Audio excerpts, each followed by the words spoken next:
Hello, hello, hello.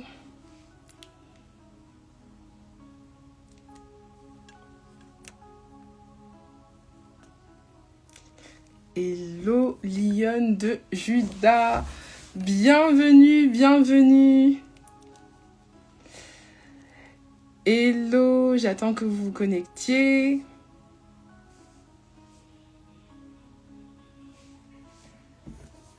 Alors, on n'hésite surtout pas à partager le lien du live. Hello à celles qui nous rejoignent. Ça va, Lionne de Juda? Comment vas-tu aujourd'hui? Vraiment heureuse de t'accueillir sur ce live.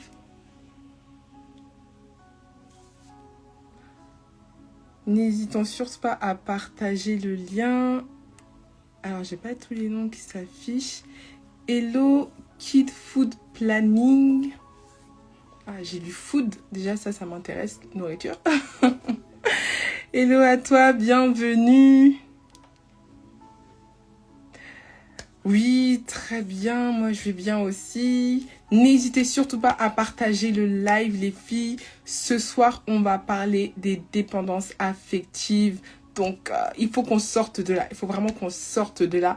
Donc, n'hésitons pas à partager le lien autour de nous, à inviter nos amis, nos sœurs, nos cousines, toutes les personnes que tu connais qui ont des relations un peu compliquées et tu veux voir leurs relations changer en fait. Tu veux les voir avoir un mariage de gloire comme la reine Esther. Alors n'hésite pas, il est temps de partager le live. Je vous laisse encore quelques instants pour partager le live.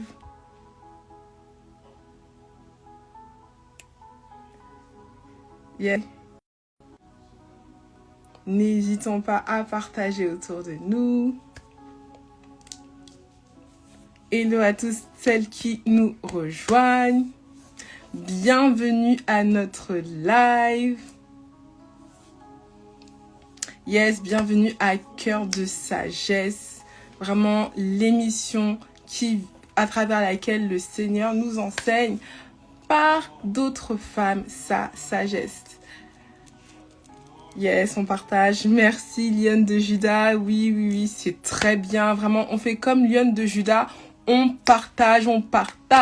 Il ne faut pas que tu sois la seule en fait à recevoir cette sagesse ce soir. Il faut que d'autres puissent en bénéficier. Hello, même notre intervenante nous a déjà rejoint.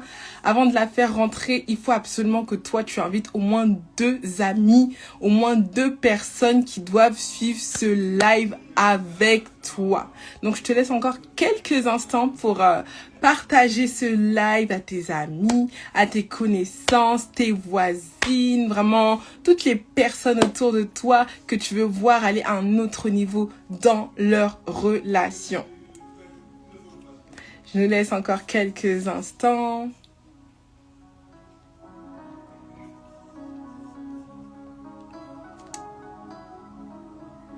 Allez, on n'hésite pas, on partage le live, on partage.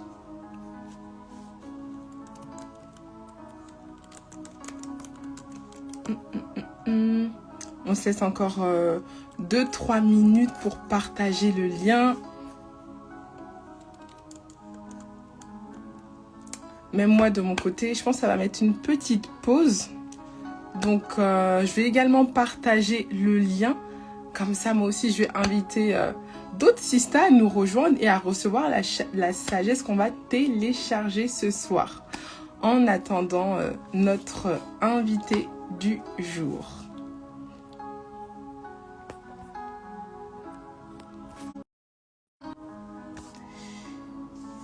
Hello, chérie Dorothy. Hello à toutes celles qui nous ont rejoints. Bienvenue les filles, bienvenue. N'hésitez pas à écrire dans le chat, à écrire coucou, hello, que vous êtes là. Nous montrer simplement que vous êtes là. C'est beaucoup plus chaleureux et beaucoup plus interactif. On va passer quelques temps ensemble, donc mettons-nous à l'aise. Prenons le temps de faire connaissance. Salut Dorothy, comment vas-tu?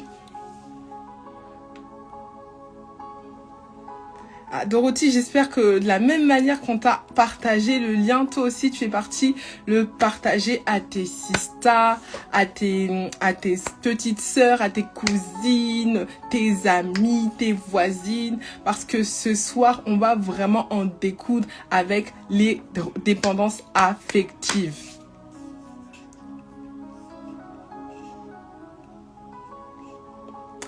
On continue de partager le lien. Ah bah tant mieux si tu vas bien Dorothy, gloire à Dieu. On continue de partager le lien les filles. On continue d'inviter autour de nous. Car ce temps de cœur de sagesse doit faire du bien à une multitude. Donc on ne va pas se priver de la sagesse qu'on va recevoir nous. On va également la partager à d'autres. Donc on partage, on partage, on partage, on partage, on partage. On partage autour de nous. Mais moi, je partage. Je baisse juste les yeux 2 minutes parce que moi aussi, j'ai envie de partager le lien afin que d'autres puissent en bénéficier de la grâce qui va être téléchargée ici.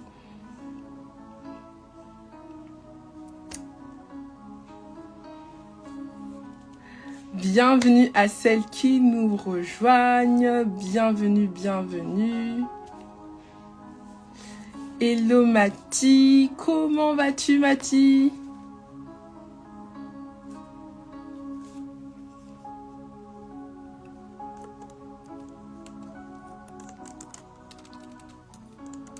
Hello à celles qui nous rejoignent. Hello Mel, hello Efoi, comment allez-vous les filles? Comment allez-vous? N'hésitez surtout pas à interagir dans le chat, à écrire hello, vous présenter. Vraiment, ce moment-là, c'est vraiment un moment que entre nous, on va se partager des clés exceptionnelles. Vraiment, notre intervenante de ce soir, elle va nous faire beaucoup de bien. Coucou Efoi, j'espère que tu vas bien. Comment a été ta journée? Franchement les filles, n'hésitez surtout pas à réagir dans le chat et surtout à partager le live. N'hésitez pas à partager le live parce qu'il y a une autre personne là qui doit entendre ce qu'on va dire ce soir. Vraiment, il y a une personne autour de toi, dans ton entourage, tu le sais déjà, qui a besoin d'entendre ce qu'on va dire ce soir. Elle doit sortir des dépendances affectives pour aller vers son mariage de gloire. Donc, il faut l'inviter, il faut lui partager le lien. Il faut lui partager le lien et lui dire que vraiment ce live est pour elle en fait. Elle doit venir écouter la sagesse. Elle doit venir recevoir les clés de sagesse. La parole nous dit que celui qui fréquente les sages devient sage. Donc, dis à ta sista, elle doit venir ce soir pour recevoir les clés de sagesse.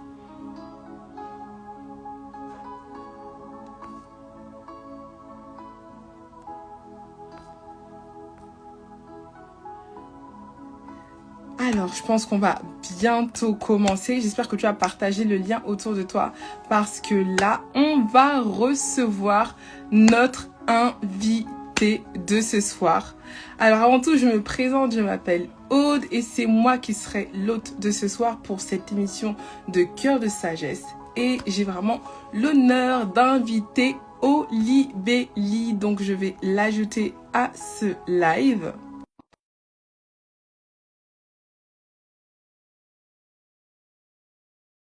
Béli parmi nous et je sais que cela va nous faire du bien. Alors un petit instant.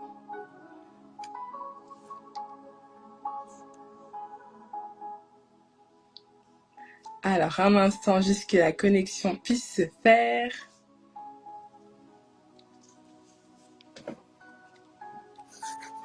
Attendez, ça va? Hello, hello, bienvenue parmi nous, Olibelli. Comment vas-tu? Ça va et toi? Je vais Très bien. Je vais voir. Ok, c'est beau comme ça. Ça va? Désolée Très pour le bien. retard. Je sais pas pourquoi dans ma tête je me disais que c'était pour 30. Donc je sais pas. Bah non, finalement c'est bon, je suis là. Hein. Ah bah tant mieux. Désolée pour le petit retard. Ça va? Ça passe une bonne journée? Ouais, très bonne journée. Et de ton côté? Pareil. Super. Ah bah en tout cas, ça fait plaisir de t'avoir, surtout que personnellement, moi, j'attendais le live que tu ferais avec nous. Donc, je suis contente en plus que ce soit moi qui soit l'hôte ce jour-là. Donc, vraiment, Avec tant plaisir, mieux. avec plaisir. Tant mieux. Alors, je vois que les filles nous ont Ouais, je vais rejoints. essayer de Hello, partager. Karine. Alors là, pour le coup, hop, hop, hop, hop. Donc Hello, Abba. je Salut, partage, Nessa. hop, hop. À tous ceux à qui je peux partager. Enfin, du coup, les premiers que je vois. Tac, tac. Yes. Et les filles, vous-même, n'hésitez surtout pas à partager à vos amis, à vos sœurs, à vos cousines, vraiment à partager le live autour de vous parce que, et la sagesse qui va être téléchargée ce soir, je pense qu'on en a toutes besoin. Ah là là. Par la grâce de Dieu. Yes, yes, yes, par la grâce de Dieu. Hop, là, j'ai envoyé un bon nombre de personnes. Coucou! Hello Nessa, hello Frances. Alors, pendant que vous vous connectez, on va prendre le temps d'écouter notre invitée pour qu'elle puisse simplement se présenter. Est-ce que tu peux te présenter, voilà, nous dire comment tu t'appelles, qui tu es, ce que tu fais dans la vie et quel est le sujet dont tu vas traiter avec nous ce soir. Ok. Donc enchantée. Moi, c'est Belinda. Donc, j'ai 26 ans, bientôt 27 au mois de septembre. Mais bon, c'est encore dans mon temps. Je suis d'origine togolaise et béninoise. Dans la vie, je suis. Alors, j'ai plusieurs casquettes. Je travaille dans les assurances. Donc, ça fait déjà 7 ans que je travaille dans les assurances. À côté de ça, j'ai fait une reconversion pour travailler dans la com. Donc, j'ai aussi la casquette de community manager. Wow. Et à côté de ça, donc du coup, un peu d'influence. Il y a mon mari qui passe. Un peu d'influence. Et voilà, je suis baptisée depuis 2022. J'ai donné ma vie euh, vraiment à Jésus en 2000, fin 2020, début 2021. Et sinon, j'ai un bagage à l'époque catholique et voilà, j'ai rencontré le Seigneur dans l'intimité. Et aujourd'hui, bah, du coup, je vais parler de ma période de célibat. Du moins, je vais parler de la dépendance affective et ce qui m'a amené, en fait, enfin, le Christ m'a amené à sortir de là. Et bah, aujourd'hui, je suis mariée, donc je vais parler de ça, en fait. On va édifier sur Amen. ça. Voilà, on va essayer d'échanger, de pouvoir apporter de la lumière et de l'éclaircissement par rapport à ce sujet. Donc voilà, j'espère que ça va plaire aux personnes qui vont être touchées, que les âmes vont être bénies aussi. Et tout pour la gloire du Seigneur, quoi. Amen, amen. Et ça promet, franchement, le programme m'a l'air assez succulent. J'ai hâte, j'ai hâte. Je Mm. vois que d'autres personnes nous ont rejoints, donc bienvenue à tous, vraiment bienvenue à tous pour cette nouvelle émission de Cœur de sagesse avec Oli Belly et on va parler des dépendances affectives. Ouais. Alors, comment est-ce que tu veux qu'on procède? Tu veux d'abord nous raconter ton background ou bien comment est-ce que par où tu veux commencer? Bah, je peux essayer d'expliquer, de survoler, on va dire, et puis après, tu peux me poser des questions par rapport à ce que j'explique. Ok, bah, pas de Ouais, souci, on va procéder comme ça. ouais. Bah, du coup, je commence. Alors, je ne peux pas parler de dépendance affective sans parler de mon histoire de vie, parce que ça joue beaucoup, ça influence beaucoup, en fait, sur ce sujet. Alors, en vérité, donc moi, pour me présenter, donc comme je vous l'ai dit, je m'appelle Belinda. Olibelli sur les réseaux sociaux, mais en réalité c'est Belinda. Et donc voilà, mon histoire de vie, c'est que du coup j'ai été abandonnée à la naissance. Donc quand j'étais bébé, mes parents biologiques m'ont abandonnée, du moins ma mère biologique m'a abandonnée. Et donc du coup je suis tout de suite en fait allée dans une pouponnière. Et de ce fait-là, ben, j'ai été adoptée en fait par des merveilleux parents qui sont mes parents d'amour aujourd'hui. Et donc du coup voilà, je suis venue en France bébé et j'ai grandi ici, donc à Paris, enfin dans la région parisienne. Donc voilà, fille unique et j'ai toujours grandi avec beaucoup d'amour dans le Seigneur aussi parce que mes parents étaient, enfin sont catholiques, chrétiens catholiques. Donc du coup j'ai grandi voilà dans cette atmosphère là où j'ai pas manqué d'amour. Mais pour passer tous ces détails-là, depuis toute petite, en fait, j'ai toujours su en fait mon histoire parce que ma mère adoptive m'expliquait souvent que bon, voilà, quand j'étais petite, j'exprimais déjà le fait en fait que je savais au fond de moi que mon histoire en fait. Pour la petite anecdote, quand j'étais bébé, ma mère m'avait lavé de ça, m'avait mis sur la table à manger. Je lui ai dit comme ça, elle était en train de m'habiller, je lui ai dit, maman, elle est où ma maman? Elle est dehors? Et ma mère, elle m'a regardée, elle m'a dit, mais qu'est-ce qu'elle raconte cette petite et tout? Wow. Elle a regardé autour d'elle, elle a flippé parce qu'elle m'avait pas vraiment expliqué à ce moment-là. Mm. Je lui dis, elle est où ma maman? Elle est dehors? Et ma mère, elle regarde à gauche, à droite, tout ça. Après, elle revient et elle voit qu'il y a personne. Et après, je la regarde, je dis, non, je rigole, c'est toi, ma maman. Et du coup, ma Wow. mère, elle a commencé à se poser des questions, à se dire, mais qu'est-ce qu'elle me raconte, Mm. cet enfant et tout? Comment ça se fait qu'elle me dit ça alors que je n'ai pas forcément parlé de ça? Donc ça, je me rappelle pas, hein, c'est elle qui me l'a dit parce que j'avais à peu près dans les 3 ans. Donc du coup, elle a commencé à m'expliquer mon histoire. Mm. Donc en fait, ça a toujours été en moi. On va dire que c'est comme si en fait les faits qui se sont passés ont été enregistrés en fait dans mon âme. Je sais pas si vous voyez ce que je veux dire. Wow. Donc du Wow. coup, j'ai grandi comme ça. Puis pour moi, c'était pas quelque chose qui était tabou en fait, parce que bon, il n'y avait pas de secret de famille Mm. par la grâce de Dieu dans ma famille, qui est rare dans les familles africaines. Mais bon, bref. Il n'y avait pas de Ça. secret de famille, donc voilà, ma mère m'a expliqué depuis petite, donc c'était quelque chose que je disais comme ça constamment. Voilà, moi, j'étais adoptée, j'ai 2 mamans, j'ai une maman qui m'a faite, une maman qui m'éduque, etc. À l'école, puis j'ai commencé à recevoir des pics.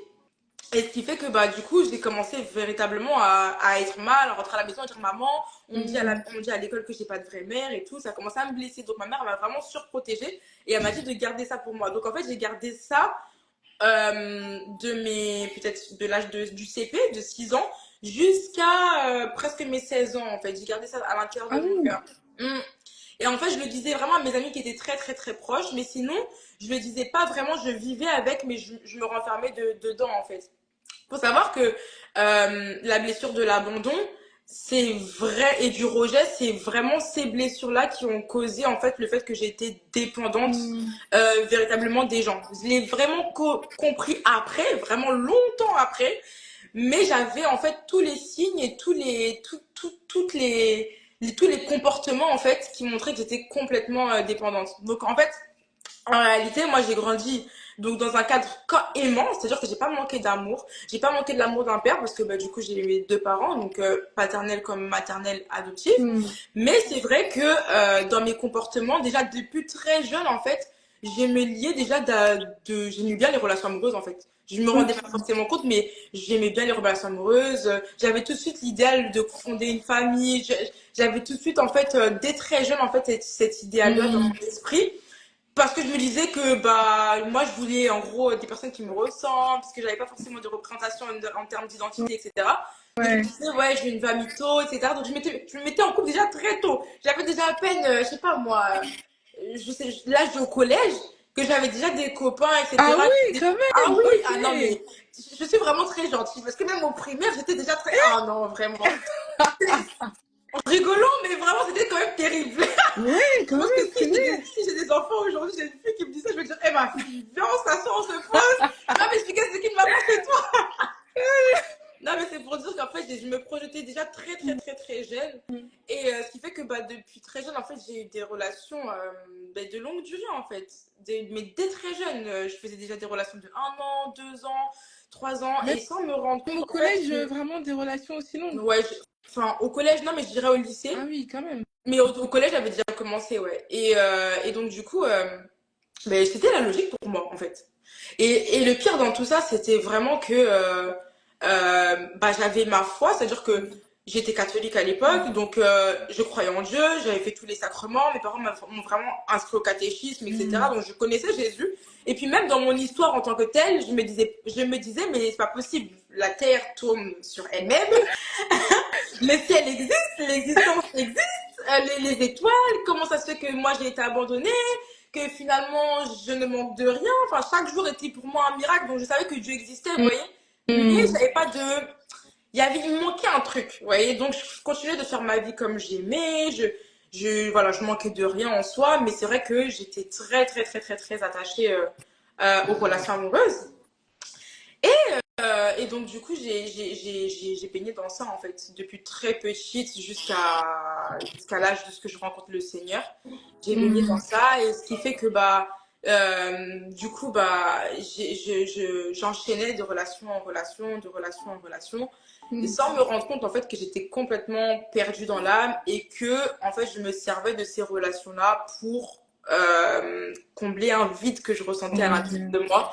ce vide-là qui avait bien évidemment aujourd'hui, je peux le dire, la place de Dieu, Mm. mais à l'époque, je ne captais pas, que je ne soupçonnais pas. Et certains, en fait, comblent ce vide et comblaient pour ceux qui ont connu le Christ, et comblent pour ceux qui ne le connaissent pas, Mm. par que ce soit la drogue, d'autres c'est les boîtes, Mm. d'autres Mm. c'est, je sais pas moi, c'est les sorties, les voyages, j'en sais rien, bref, anyway. Moi, c'était vraiment les relations amoureuses, c'était les garçons et tout. Et, et voilà, j'ai continué comme ça pendant X temps et tout. Et enfin, pour passer les détails, j'ai vraiment eu en fait ce vide-là qui me faisait tellement de mal. C'est-à-dire que malgré le fait que je sois en relation, je continuais de quand même de vivre de l'anxiété. Mm. Et je me sentais seule parfois. Je comprenais pas pourquoi moi. Ça m'arrivait de pleurer, de faire vraiment des crises d'anxiété et de dire pourquoi moi. Mm. Et pourtant, je croyais en Dieu, hein. Je croyais que Dieu existait, mais je l'avais pas véritablement accepté. Et c'est vrai Mm. que je vivais carrément dans le péché.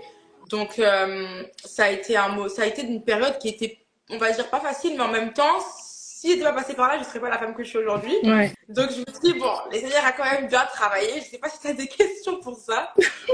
Oui, je voulais savoir du coup, Belinda, parce que tu dis que toi, tu as commencé en fait à avoir des relations très tôt, mais comment ça se manifestait? Parce que quand tu dis que même en primaire, en fait, tu allais déjà vers les garçons, en fait, tu voulais vraiment que les garçons t'aiment, t'apprécient, ou c'était comment, ou simplement tu appréciais d'être vu? En Comment ça se fait, caractérisait au fait? je pense que au début, comme toute petite fille, oui et non, hein, ça dépend des enfants, mais en vrai, à l'école, on commence par des oui, est-ce que tu m'aimes? Moi, je t'aime. Bon, ça, c'est vraiment, tu sais, quand on est en primaire. Ouais, Donc, en soi, je pense qu'on a tous vécu ça. ouais, ouais. Après, je ne saurais expliquer parce que je pense que, ces périodes-là de ma vie, j'étais vraiment très voilée, en fait. Hmm. Donc, c'était plutôt, enfin, les garçons s'intéressaient à moi, en fait, et je disais pas non. C'est-à-dire que pas forcément d'un rapport physique, vous comprenez ce que je veux dire, Ouais. mais il s'intéressait à moi en fait. Donc je disais pas non, ce qui faisait que bah du coup j'appréciais être aimée et c'est pas tant que je manquais d'amour à la maison, hein. Hmm. Pas du tout. C'est juste que j'appréciais en fait et que j'ai commencé bah on va dire ouais, enfin en primaire on a quel âge? 11 ans? Au début collège en tout cas. Ouais, 11, 12 ans, ouais, 12 Début ans. collège, je dirais début collège. Hmm. Et après, je peux pas dire que je le faisais genre juste pour la mode. Non, honnêtement, j'aimais me sentir aimée en fait. Je sais Hmm. pas. Mais sauf que Ok. le problème, c'était pas tant ça, c'était juste que ben, j'enchaînais et je sais même pas par peur. Limite, j'avais pas peur d'être seule, mais je n'étais pas seule en fait. Je restais jamais seule en Hmm. fait. Ouais, J'avais ouais, je pas vois. ce truc-là de me dire oui, non, mais enfin, non, je sais pas. Je sais pas. Mais du coup, quand tu étais en relation, est-ce que Ouais. tu étais, comment dire, du genre à chercher à ce que le gars il te rassure tout le temps sur le fait qu'il t'aime, ou bien tu voulais simplement être apprécié? Tu savais que tu étais aimé, c'était bon. Tu savais que le gars là, il Honnêtement, t'aimait, pour te c'était dire bon. la vérité, je me mettais en relation parce que dès très jeune, je voulais déjà une famille. Waouh, waouh, waouh. Dès très jeune, peut-être. En fait, je me projetais. Je sais pas comment expliquer, genre, je Hmm. me projetais. Comme là, par exemple, il y a des femmes qui peuvent aspirer au mariage et tout. Ouais. Ben, moi, depuis très, très, très, très, très, très jeune, Hmm. bien, bien que je l'exprimais pas comme ça, mais j'avais quand même le désir de fonder une famille. Donc, Hmm. je me disais pas, ah oui, non, je veux qu'il m'aime ou quoi que ce soit. Genre, je me disais, je veux fonder une famille, genre, tu vois. Et tu te projetais comme la mère que tu n'avais pas connue, c'est ça? Quand tu te disais, ouais, je vais être avec lui, enfin, avec lui, je vais fonder une famille. Je me projetais comme une femme qui voulait une famille. Ok, Vraiment, d'accord, genre, ok, juste ok. une femme juste qui voulait fonder un foyer, mais vraiment depuis très très très très jeune. C'est ça a Mm. commencé très jeune et d'ailleurs je pense que c'est certainement lié en fait au fait de ne pas à l'époque hein, peut-être du fait de ne pas avoir forcément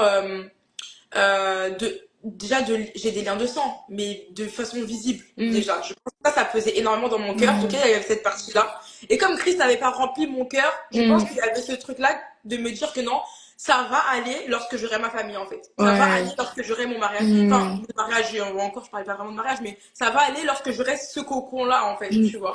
Et donc du coup, bah, je me disais, à chaque personne qui venait me parler, je me projetais, mais très très loin, genre. Et Et tu très, leur très disais, les gars, ils étaient pas non, effrayés? non, genre, pas. Ah, ok. Non, Parce j'en que je faisais me pas. disais, au collège, le gars, il arrive. Ouais, tu sais, moi, je nous imagine qu'on sera mariés, etc. Au collège, en fait, même si, tu vois, je ne l'exprimais peut-être pas, tu vois, je le disais pas comme ça, tu vois, mais au fond de moi, je le savais.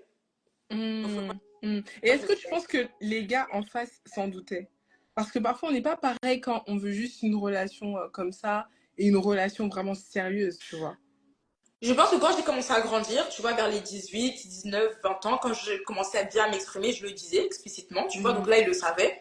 Avant, non, je pense pas. Mais c'était quelque chose qui était quand même à l'intérieur de moi. Et Mm. les gars qui, vers 18-19 ans, ça les faisait pas fuir, ils réagissaient comment? Non, parce qu'en fait, en réalité, j'en ai pas eu énormément, c'est juste que j'ai des longues relations. Hmm. Et eux-mêmes se projetaient?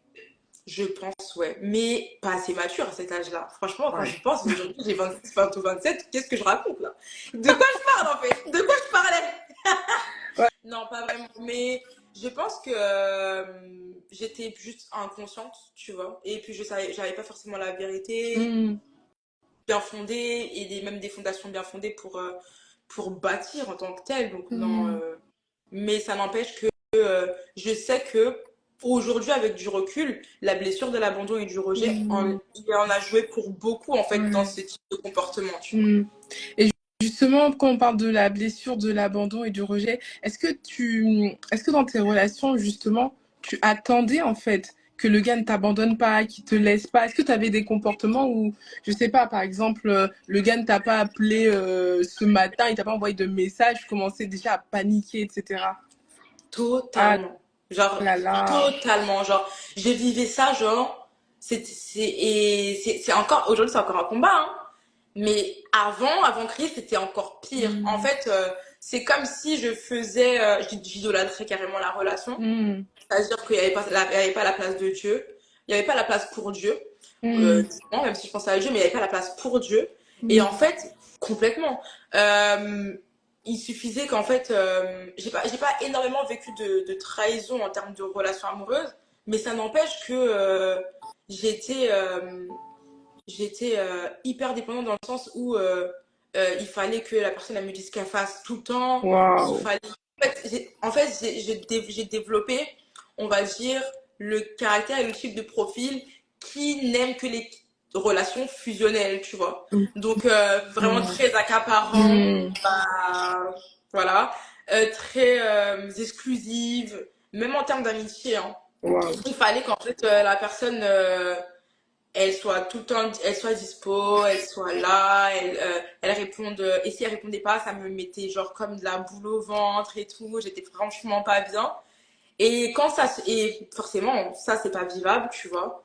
Euh, et puis il y a aussi une partie où vraiment, quand je vivais mes relations, j'étais comme une éternelle insatisfaite. C'est-à-dire Hmm. que, en fait, tu pouvais tout faire, tu pouvais tout me donner. J'étais jamais satisfaite, c'était jamais assez pour moi. Hmm. Euh, et finalement, ben, ça se cassait, ça finissait. Soit c'est parce que j'avais une faille, soit la personne était fatiguée, soit il y avait tout le Hmm. temps un truc. Il y avait beaucoup d'embrouilles aussi, donc ça faisait que bah là, la personne finalement, elle finissait par partir. Et du coup, bah, j'ai revivais encore l'abandon. Je revivais toujours les À histoires chaque d'abandon. rupture. Ouais. Ouais, oh là là, ouais, j'imagine. En plus, tu as parlé d'amitié, justement, je voulais te poser la question. Mm. Est-ce que tes amis, même dans vos relations amicales, alors déjà, dans vos relations amicales, est-ce que tu étais vraiment du genre à chercher à chaque fois l'attention? Et même elle, en tant qu'amie, qu'est-ce qu'elle disait en fait de tes relations? Comment elle te trouvait par rapport à tes relations? Mes amis, alors déjà, j'ai pas eu beaucoup, moi jusqu'à aujourd'hui, j'ai pas beaucoup d'amis. Mhm. Et comme je disais, moi, c'est, enfin, autant en amour qu'en amitié, genre, j'ai eu que des relations exclusives. Bon, en Waouh. amitié, vous avez compris, c'est-à-dire Oui. que j'étais pas avec la personne. Mais, en fait, moi, j'ai toujours développé des relations uniques, en fait. C'est-à-dire que toi et moi, on est amis, et on Hmm. va développer une amitié. Et je suis, et j'étais le type de profil, en fait, qui ne développait pas forcément des amitiés en groupe, par exemple. Voilà, Waouh. c'était Ok. très exclusif. Et du coup, bah, mes amis, elles me disaient pas grand chose sur mes relations parce que de toutes les manières, euh, on dit que on attire ce qu'on est en fait. Enfin, on Hmm. attire un peu ce qu'on est. Donc ça veut dire que moi, mes amis, pareil, elles étaient un peu dans le même mood. Ah Et ouais. j'avais un peu le même. Voilà, donc il y avait personne pour sortir Pour sortir de l'eau. de l'eau en fait. exact. Et il y avait une autre question, je me rappelle plus. Qu'est-ce qu'elle pensait et comment je vivais mes Oui, amitiés, c'est ça? c'est ça, comment tu vivais tes amitiés. Et Ouais, même c'est ça, exclusif. au-delà des amitiés, je me dis même au niveau de tes parents, est-ce que tu étais vraiment tout le temps à quémander de Non. l'amour en fait auprès Non, d'eux non, ou non, pas du parce que tout? dans mon cadre familial, en fait, c'est pas tant que je demandais de l'amour, j'étais pas en mode oui, donne-moi, Hmm. donne-moi. C'est juste que c'était très exclusif et c'était très, très fermé, tu vois. Très, très accaparant et oui, je pense que ceux qui ont traversé ou vivent avec la blessure de l'abandon, en Hmm. fait, ils ont tellement cette peur qu'on les abandonne qu'ils ont besoin, en fait, que la personne soit tout le temps là, en fait. Hmm. Et puis, c'est même pas tant dans les mots, genre donne-moi, c'est juste dans la manière d'être, en Hmm. fait. Tu vois, dans la manière de se comporter, de, de réagir surtout, tu vois. Après, il y a vraiment quelque chose que je faisais beaucoup, qui aujourd'hui, bah, je ne fais plus parce que je suis mariée, mais c'est quand même quelque chose qui est resté ancré, c'est vraiment le fait de... Certains, en fait, quand ils ont la blessure de l'abandon et de la dépendance affective, soit ils ont peur qu'on les rejette ou qu'on les abandonne, du coup Hmm. ils vont rester, rester, rester, alors que moi, genre, j'étais plutôt du genre à partir avant qu'on me Avant quitte, qu'on te tu vois. rejette. Ouais, voilà. Voilà, Donc, ok. à chaque petit problème et tout, je disais, bon, c'est bon. Genre, en amitié comme en amour, hein. Waouh. J'étais plus en mode la fuite, en fait. C'est bon, Hmm. genre je veux plus, donc salut. Et c'était ça pour, on va dire qu'à chaque embrouille que je pouvais avoir avec une personne, chaque désaccord, etc., je préférais partir juste pour pas être confrontée, en fait, à l'éventuellement le fait qu'on m'abandonne, en fait, ou qu'on décide de me laisser, tu vois. Et ça, c'est quelque Waouh, ça chose fait mal. que j'ai appliqué même enfin, quand j'ai rencontré mon mari, c'est quelque chose que je recommençais, etc., à faire et tout, mais Hmm. en fait, Dieu, il a brisé ça, et ça Waouh, m'a gloire fait à Dieu. dans ma dans la suite de ce que je vais raconter, je pourrais l'expliquer. Ok, non, franchement, gloire à Dieu. Mm. Et avant qu'on rentre dans ta rencontre avec le Seigneur, j'ai envie de dire, est-ce que cette dépendance affective, elle était comme ça uniquement avec des personnes proches ou même avec des personnes avec qui tu avais moins de proximité? Et je pense Non. notamment quand on est jeune, je sais pas si c'est par exemple, tu as fait des sports d'équipe ou tu vois, Mm. ce genre d'activité, en fait, par exemple pendant le catéchisme, etc. Est-ce que tu étais plutôt du genre, ok, j'ai repéré une personne, je m'accroche à elle, personne d'autre se m'approche, ou bien, bon, je pouvais quand même être un peu plus sociable, entre guillemets. Non, c'était vraiment que les relations exclusives, que les relations en fait où je pouvais développer un peu plus d'intimité que les relations, tu vois, autour de Mm. moi. Ça veut dire que j'étais pas comme ça avec mes parents, j'étais pas comme ça avec une camarade de classe, Mm. j'étais pas comme ça avec même au travail, après quand j'ai grandi. Non, c'est vraiment que les relations où je commence à m'ouvrir, en fait, j'ouvre mon Mm. cœur. Et là, du coup, si j'ouvre mon cœur, C'est fini. j'ouvre mon cœur, tu restes à moi, t'es bloqué. C'est fini. Allez, simple. Non, on en rigole, mais c'est pas bien. Non, C'est ah pas oui, bien. c'est sûr, c'est sûr. Ouais. Waouh. Non, mais Mm. je trouvais ça important à préciser parce que parfois, il y a des personnes, en fait, même dans un cadre un peu plus collectif, on le voit déjà, en fait. On voit déjà Ouais. que la personne, quand elle s'attache à quelqu'un, bah, c'est fini. C'est vraiment, je m'attache à elle et je suis focalisée sur elle Ouais. uniquement. Ça, c'est un peu. Bon, Mm. après, ça dépend de comment. En fait, ça dépend de. Je pense que ça dépend de plusieurs facteurs. Mm. Mais par contre, je peux dire que dès petite, en fait, dès petite, j'ai vécu le rejet, en fait. C'est trop bizarre à dire, mais il Mm. y a ça aussi qui a beaucoup joué, tu vois. Surtout dans le fait d'avoir des relations exclusives. Je pense pas que ça vienne de nulle part. C'est parce que dès petite, j'ai vécu beaucoup de rejet par rapport non seulement à mon histoire, mais aussi juste par la pure méchanceté, en fait. C'est quand Satan Mm. vraiment quand Satan il veut s'occuper de la vie de quelqu'un, il commence dès petit, en fait. Ah, c'est Tu vois. ça. Il commence dès petit. Et moi, j'ai vécu ça. Donc, ça veut dire que quand, à l'école, par exemple, je pouvais vivre du rejet, de l'harcèlement, parce que j'ai vécu toutes ces choses-là, l'harcèlement scolaire et toutes ces choses-là, et ben, ça fait Mm. qu'en fait, je ne m'ouvrais pas vraiment. Et quand je trouvais quelqu'un qui voulait bien m'aimer, etc., ben, je vais m'ouvrir totalement. Mais du coup, si je m'ouvre à toi, genre, fais attention. Genre, en gros, Mm. je considérais que si je m'ouvre, ça, c'est vraiment ma mentalité d'avant, je considérais que si je m'ouvrais à toi, t'avais pas le droit de me blesser. Genre, c'est complètement Waouh. irréel. Mais je me disais, en gros, je m'ouvre à toi, donc fais attention, fais attention. Comme si Mm. tu tenais en fait des trucs dans les Mm. mains, tu vois. Et donc ça fait que bah du coup je n'osais pas forcément tu vois développer des grandes amitiés parce que bah Mm. tout ce qui est groupe, influence, etc., ça m'avait vraiment marqué en fait au Au fer rouge. fer rouge, ouais, je comprends totalement. Tu n'avais pas Je comprends totalement. te remettre de tes ruptures amoureuses. Ouais, je viens de voir la question de Chérie Euh, Dorothy, effectivement. et, ma première, en fait, j'avais fait dès très jeune, en fait, comme je disais, je m'étais mise avec une personne et j'avais fait très très jeune, 16 ans, de 16 ans à 18 ans. Ça fait 3 ans, je crois, que je m'étais mise avec une personne. Et là, c'était ma pire rupture, c'était trop difficile. Mais après, quand j'ai vécu ça, j'avais l'impression que je pouvais tout vivre. Donc après, ça fait comme si quand ça se cassait, en fait, quand ça se cassait, je me disais, en fait, ça nourrissait ma fausse croyance qui disait que finalement, tu verras, tout le monde t'abandonnera. Oh là Donc, là. Waouh. en fait, au début, oui, mais après, non. Je me disais, bah voilà, tu vois. En fait, il y a aussi le fait que inconsciemment, tu sais, ceux qui ont vécu la blessure de l'abandon et qui sont dépendants affectifs, je sais pas s'il y a des personnes qui vivent ça comme ça, mais c'est vrai que le dépendant, en fait, il va tester, en fait. Il va tester ses Mm. relations. Et t'es constamment dans le test, en fait. Dans le test, c'est quelque chose que tu fais dès tout petit. Mm.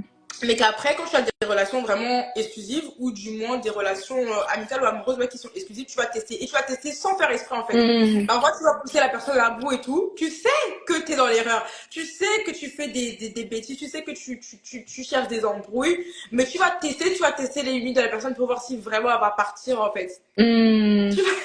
Waouh, C'est trop malsain, waouh. hein. On peut pas Ça va loin.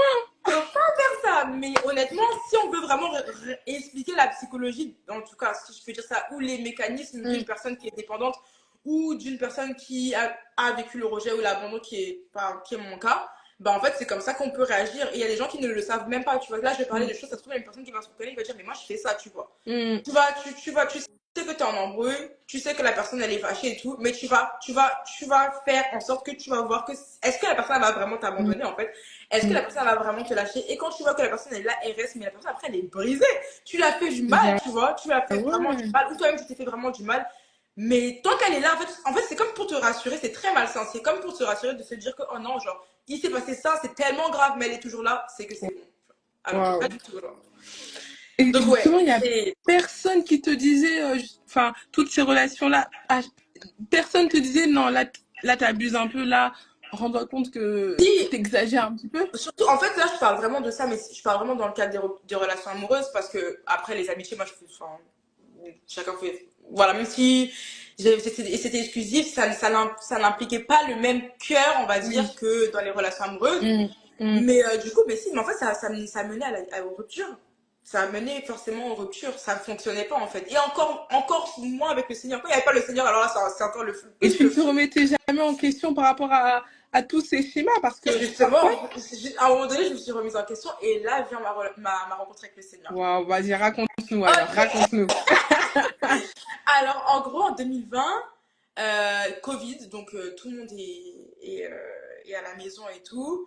Il faut savoir qu'en 2018, en fait, moi, dans mon processus, etc., ce qui vraiment m'alertait, c'était vraiment les crises d'anxiété, en Mm. fait. Tu vois, j'avais parfois des crises d'anxiété qui faisaient, liées à la blessure de l'abandon, hein, qui faisaient que j'étais pas forcément bien, ni dans ma peau, ni dans mon être. Je ressentais ce vide et tout, et j'exprimais, en fait. Ce qui m'a beaucoup sauvée dans ma vie, on va dire, c'est vraiment le fait que moi, je parle, je m'exprime. Mm. Et au-dedans de ma famille, on m'a toujours donné la voix pour m'exprimer. Donc, c'est quelque chose que j'ai toujours fait part à mes parents. Et dans les années 2018, donc 2018, j'avais 20, 19, 20, donc 20 ans. 20 ans, 21 ans, pardon. Donc, Mhm. j'ai exprimé à ma mère le fait que non, ça va pas et tout. Et elle m'a dit, on va aller donc en Afrique, dans mon pays d'origine, et on va aller essayer de voir si tu peux trouver des réponses à tes questions par rapport à cet abandon, en fait. Mm. On va aller à la pouponnière et on va voir si tu as des réponses à tes questions.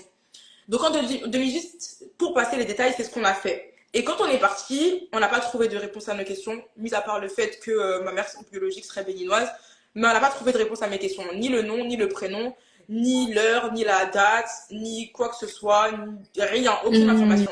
Et en fait, à ce moment-là, je me suis dit, ok, genre, il va falloir que je fasse un travail d'acceptation. Genre, je vais faire un travail d'acceptation. J'ai cherché, j'ai pas trouvé. Bon, Dieu seul sait en fait, tu vois. Et donc, du coup, à ce même moment-là, j'ai rencontré donc la personne avec qui j'étais avant mon Mhm. mari. Mais cette même période-là. Donc moi, j'ai jamais rien caché. Moi, j'ai expliqué mon histoire, j'ai expliqué les choses, etc. J'ai dit que moi, personnellement, c'était du sérieux que je voulais, etc. Et j'en passe les détails. Avec cette personne-là, on s'est mis ensemble et on a vécu ensemble. Je passe Mhm. vraiment beaucoup de détails. Et dans cette relation-là, en fait, j'étais vraiment pas épanouie. C'est-à-dire que j'avais tout. J'avais un travail de ouf. Mhm. Dire, je venais de m'acheter une nouvelle voiture, je ne manquais pas d'argent, j'avais des amis, j'avais tout ce dont un homme lambda peut avoir en fait. Je ne manquais Mhm. de rien. Pourtant, je faisais toujours ces crises d'anxiété, d'angoisse. Je pleurais, j'étais mal et je manifestais toujours ce que je te dis là. Le fait d'être attachante, vraiment. Le fait de tester la personne, de tester jusqu'à fatiguer. Tous ces mécanismes-là hyper toxiques, en fait, je les manifestais. Et, Wow. et en plus de ça, je ne me connaissais pas moi-même, c'est-à-dire que je passe les détails. Alors, la personne, je vivais avec, mais j'ai passé tous les principes, en fait, divins qui sont de se fiancer, de se marier. J'ai fait vraiment ma sauce, en fait. Mhm. Et je suis arrivée dans un foyer, vraiment. Moi, je savais pas comment on peut gérer un foyer en étant aussi broke. C'est pas possible. C'est impossible, comme diraient les Haïtiens. C'est impossible. Et vraiment, je suis rentrée dans ça. Plus mon état émotionnel qui était vraiment pas bon. Ce qui fait que, comme je disais, c'était vers la période Covid en fait. C'était Mhm. après le Covid. Mais déjà pendant la période Covid, je me posais déjà des questions. Je cherchais. Je me disais, mais c'est quoi qui fait que genre, je suis pas bien? Donc j'ai commencé à chercher les blessures de l'abandon. Là, je vous parle vraiment début 2020, vers la période Covid, mars là. Je cherchais ça, je lisais des livres. Donc j'ai commencé à lire les livres, vous savez, de développement personnel. J'ai commencé avec ça en fait. Les Mhm. livres de Lise Bourbeau, les 5 blessures de l'âme et tout. Et j'ai commencé à me dire, Wow. mais ça c'est moi, j'ai un problème et tout. Moi, je me disais, j'ai Wow. un problème. Et Et là, en fait, où j'ai commencé à me poser la question, de me dire, mais est-ce que c'est pas moi la personne toxique de l'histoire, en fait? Parce que, oui. franchement, on est là, on vit des choses. Chaque jour, on ne vit, je vivais pas encore avec la personne avec qui j'étais, mais on vivait quand même des choses où ça n'allait pas, tu vois. Et je me disais, mais est-ce que c'est pas moi la personne toxique de l'histoire? Parce que, franchement, honnêtement, ça ne va pas. Donc, je lisais plus de livres. Faut que je fasse attention. Et je lisais plus de livres et tout. Et je me rendais compte que non, c'est moi la personne toxique de l'histoire. Donc quand j'ai commencé à voir ça, je me suis plus voilé la face. Et je pense que Dieu commence ce travail aussi comme ça. Quand il veut vraiment Mhm. travailler nos cœurs, il commence à nous exposer, à enlever le voile en Mhm. fait sur les choses. Et moi, je vivais les choses comme ça. Plus je le lisais, plus je disais non, ça va. Tu te Je rendais compte suis de ton vraiment état? trop toxique. Je me disais, moi comme ça, non. Je savais que j'étais pas très, tu vois, mais je me disais, c'est chaud. Et c'est à ce moment-là que j'ai commencé à parler avec la personne avec qui j'étais et j'ai dit, franchement, je me rends compte que j'ai ça, ça, ça, ça, ça. Et je pense qu'il faut vraiment que je guérisse. Et je ne sais pas, en fait, s'il faut qu'on reste ensemble ou qu'on se sépare parce que ça c'est quelque chose d'assez conséquent, en fait. C'est lourd, en fait, à porter, tu vois. Wow. Tout ça pendant le Et en Covid? même temps, quand je disais ça, j'avais peur que la personne me dise qu'on s'arrête, tu vois. Je disais ça, mais en même temps, je Wow. voulais pas, tu vois. Mais bon, Dieu seul sait, hein. Finalement, j'ai continué dans le bateau. La personne m'a dit, on est ensemble et tout, va, tu vas guérir, Mhm. etc. C'est pas grave, on continue et tout. Donc, moi, têtue comme j'étais, j'ai voulu vivre avec la personne, j'ai avancé de ça. Donc, fin Covid, le déconfinement arrive. Enfin, c'est comme ça qu'on dit confinement, déconfinement arrive. Déconfinement, oui. Donc, ouais. Donc là, je m'engage avec la personne, tout ça. Ça m'a pas loupé. Je suis arrivée dans le foyer là en question, broc, vraiment très brisée. Et donc, ça a recommencé et tout. Et en fait, quand tu vis avec une personne, le simple fait de vivre avec la personne, il y a des choses qui vont juste se réveiller en fait, parce que la personne est au Mhm. pouvoir de toi en fait. Donc, moi, je vis avec la personne, je vois que ça va pas, je commence à péter des crises, à ne pas être la femme que je suis censée être, une femme, tout, etc. Donc, ça va pas. Donc, quand je Mhm. vois que ça va pas, je cours chez les psychologues. Je me dis non, c'est pas bon. Genre, je sais que ça va pas, je sais que je dois guérir, mais je cours chez les psychologues. C'est la partie que je préfère. Ça, je raconte ça, genre vraiment à la rigolade, mais c'était pas drôle à ce moment-là, tu vois, parce que je souffrais Mhm. beaucoup en fait. Et mais à l'intérieur de moi, j'avais toujours ce truc de me dire que Dieu existe. J'avais quand même cette part de Dieu là, mais il était toujours pas inclus ni dans ma relation, ni dans ma vie profondément. Il était Ouais. vraiment sur le côté en fait. Donc je vis et tout ça, et puis je fais mes rendez-vous avec la psychologue et tout. Bon, elle m'aide aussi comme elle peut. Et, Ouais. et en fait, elle m'a donné un exercice et tout qui m'a fait vraiment du bien. Et c'est ce qui m'a permis de pardonner à ma mère biologique, en fait, de ce qui s'est passé, c'est-à-dire l'abandon. Donc, j'ai fait ce travail de pardon. Et je pense aussi que c'est très divin.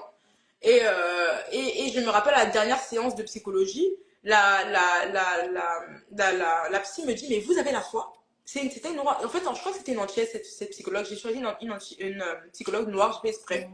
Bon, tous ceux qui sont caucasiens, je dirais rien contre vous, mais c'est pour avoir la représentation, tu vois, et surtout la culture, tu vois, parce que il y a des choses dans notre culture, on parle pas forcément de. Il y a longtemps, je voulais voir des psychologues, mais ma mère me disait non, c'est moi ta psychologue. Je disais oh. Non, ça c'est. Oh, On se comprend. C'est la oh. culture. Vraiment, c'est dur, quoi. Ouais. Et donc, du coup, la psy, à la fin de la séance, je me rappelle, c'était la dernière séance que j'ai vue, elle m'a dit, mais vous avez la foi? Et ça m'a fait réfléchir. Je me suis dit, mais oui, j'ai la foi. Quand je suis rentrée chez moi, j'ai dit, mais bien sûr que j'ai la foi. Puis, les jours sont passés et tout. Et je regardais un live question-réponse parce qu'à cette période, ça n'allait tellement pas. Ma mère me. Enfin, j'avais des conseils des proches à moi. J'enlève le mot ma mère. J'avais des conseils des proches à moi qui me disaient, Béli, peut-être fais un enfant, ça va combler ton cœur, ton vide, tout ça, tout ce que tu ressens, comme ça va pas. Fais un enfant, ça va aller, tu vois. Donc, j'ai pensé à ça, je me disais, bon, peut-être ça, bon, je réfléchissais. Et je suis tombée sur un live question-réponse d'un pasteur. Et avec sa femme, donc je vais pas citer le pasteur, mais bon, il faisait ça à l'époque. Donc, c'était en 2020, fin 2020. Et j'ai une question. Attends, je regarde juste ma. Monsieur mon mari, est-ce que tu peux me ramener mon chargeur? Merci.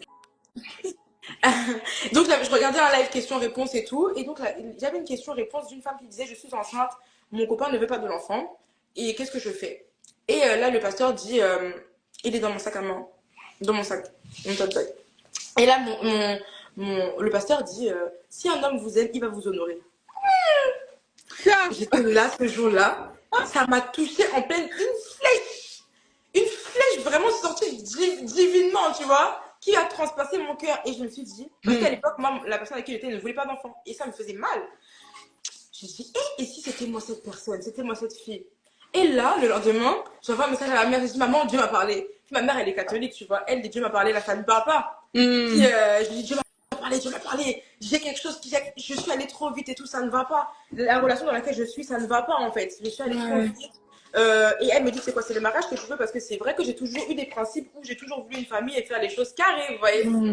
Et elle me dit, c'est le mariage que tu veux? Je dis, bah, je sais pas, j'étais perdue en fait. Je dis, non, je crois pas, mais oui, mais non. Et puis ma mère me dit, bon, elle me conseille, tu vois. Elle me dit, bon, bah, si c'est ça, attends, peut-être la personne elle va être touchée et tout. Ça va aller. J'ai dit, ok. Puis moi, j'ai fait cette prière à Dieu dans mon cœur. Je dis, Seigneur, je sens que je suis allée trop vite, il y a quelque chose qui ne va pas. Donc, si tu existes et tout, fais quelque chose dans ma vie. Ça, je ne savais pas que c'était la prière qui allait me sauver. Donc, du coup, j'ai fait cette prière et tout. Je mets juste mon chargeur. Ouais. Hop. Pas de soucis. Je fais cette prière, c'est parfait. Je fais cette prière et tout. Et là, ça va de mal en pire avec la personne. Et au bout de 3 mois, on se sépare. 3 ans de relation. On se sépare. Oh là là. Je revis encore l'abandon. Oh, c'était horrible. Ah, Je revis encore le truc de l'abandon. Et je revis le truc de l'abandon. Puis je pleure, ça me fait mal. Et après, j'ai cette voix dans mon cœur qui me dit, en gros, c'est comme si Dieu me disait, t'inquiète pas, cette fois-ci, je suis là. C'est moi qui permets ça. Waouh, waouh, waouh. Et donc, j'avais comme. Ah, en fait, c'est quand tu connais pas encore bien Dieu, il y a un moment, je pense, hein, je sais pas si vous le vivez, enfin, vous l'avez vécu comme ça, mais à un moment donné, il faut faire confiance. Il faut se dire que. Ben, moi, dans mon cas, je me suis dit vraiment. Je. Comment expliquer? J'ai tout essayé. Genre, j'ai tout essayé. Pour moi, en fait, j'avais fait le tour. J'avais fait ce que j'avais à faire et tout. J'ai vu que les relations amoureuses, ça marchait pas. Je comprenais pas pourquoi ça marchait tout le temps pas. J'ai tout fait. J'étais presque à deux doigts limite de faire des. À ma sauce, en fait, tu vois. Mais cette fois-ci, le Seigneur m'a pris de ça, tu vois, vraiment de ça. Et il m'a dit, t'inquiète pas, cette fois-ci, je suis là. Donc, le premier jour, ça m'a fait mal, j'ai pleuré. Le deuxième jour, j'ai dit, ok, Seigneur. Et là, j'ai dit, ok, j'ai dit à la personne, ok, ok. Parce que je savais que c'était le Seigneur qui me sortait de là, en fait, tu vois. Et ça, c'est divin. Ça, c'est divin. Il y a des gens, en gros, ils vivent des ruptures et ils se lamentent, vraiment. Oh, ils savent pas que c'est Dieu qui les protège. Tu vois. Donc, moi, c'est comme ça. En gros, on va dire, c'est ma première approche avec Dieu, tu vois. Puis après, je suis retournée chez mes parents, voilà, et j'ai vu la main de Dieu, en fait. En 10 jours, j'ai trouvé un appartement. Alors que j'avais pas d'économie. j'ai eu des augmentations, plus des Ouf, primes. Et j'ai dit, mais j'aurais pu en plus sortir de cette relation comme ça et puis, tout tu va bien. vois, je me suis dit, c'est quoi en fait? Donc en fait, quand je Hmm. suis rentrée dans mon appartement, j'ai pris un. Même, je voulais un appartement, j'ai cherché, j'avais pour prétention d'avoir vraiment un lieu dans la même ville dans laquelle j'habitais. Et puis le Seigneur m'a mis à 5-10 minutes de mon travail, tu vois. Waouh, Il m'a mis plus proche. J'ai dit, yeah, c'est. Ça, waouh, j'avais jamais waouh. expérimenté ça dans ma vie, tu Ah, vois. ça c'est Donc à ce trop. moment-là, quand je suis rentrée dans mon appartement, j'avais fini de payer tous mes meubles que l'ex-personne avec qui j'étais a commencé à me rembourser ma part des meubles dans lesquels j'étais dans mon ancien appartement. Et, Waouh. et puis Eh ben, la séparation s'est faite vraiment très bien et tout, tu vois. Et là, je me suis dit, même si bon, c'était compliqué, émotionnellement, c'est pas facile parce que je revivais encore un abandon. Mais Dieu merci, c'était le dernier. Mais c'était pas facile, mais je me suis dit, je vais chercher ce Dieu qui m'a sorti de l'Égypte.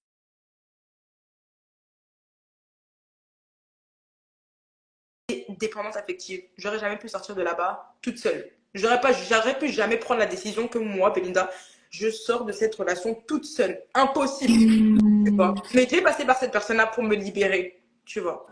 Et j'ai dit, je vais chercher ce Dieu. Quand j'ai dit, je vais chercher ce Hmm. Dieu, c'est vraiment qu'en fait, j'avais le choix. C'est comme si j'avais deux choix, genre, le choix de suivre.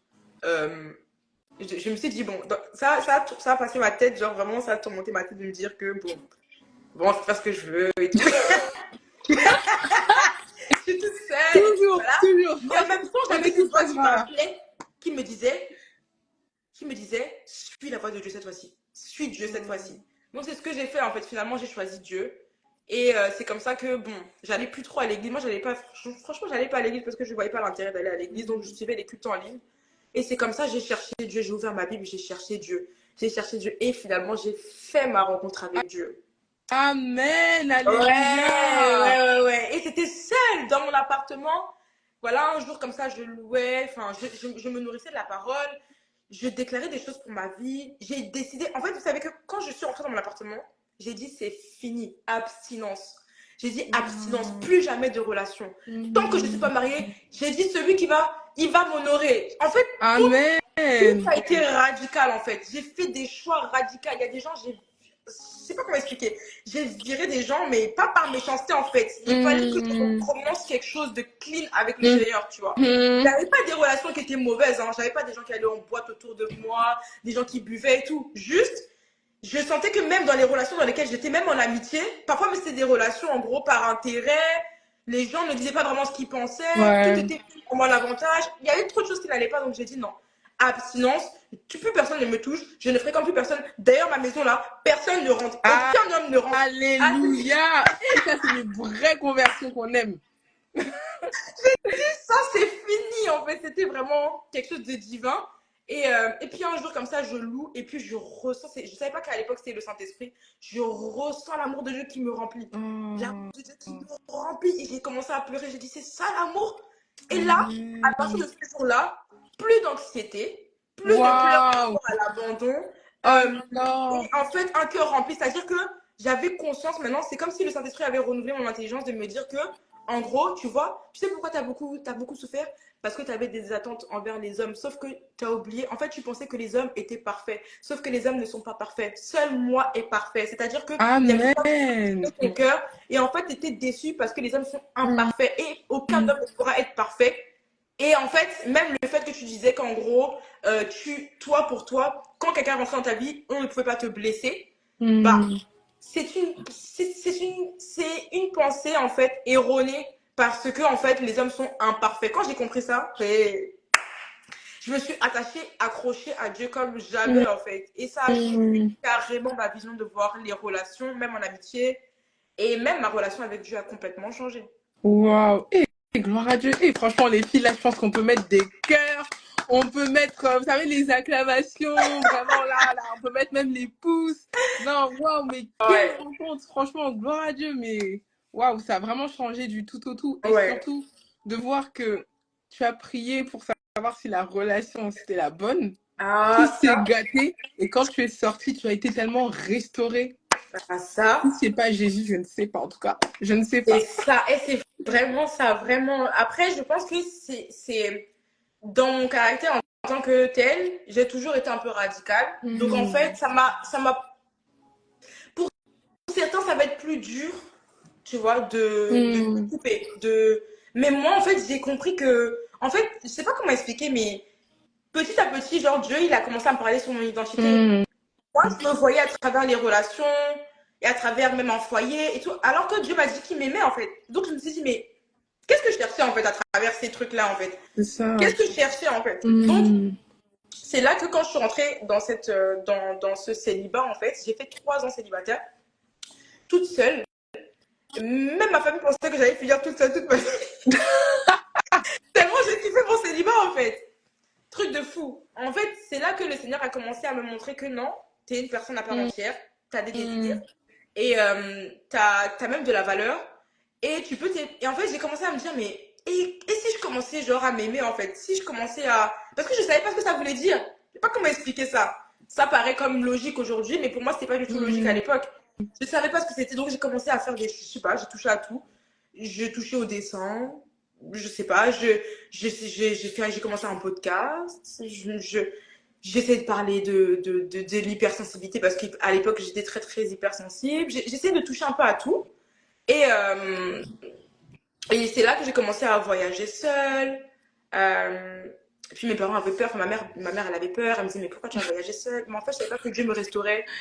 Dieu est en train de me libérer, de me détacher de la dépendance Hmm. affective, en fait. Hmm. Et, et je l'exprimais aussi par rapport aux réseaux, enfin, aux réseaux sociaux, je le disais, enfin, ça n'a jamais été caché, tu vois.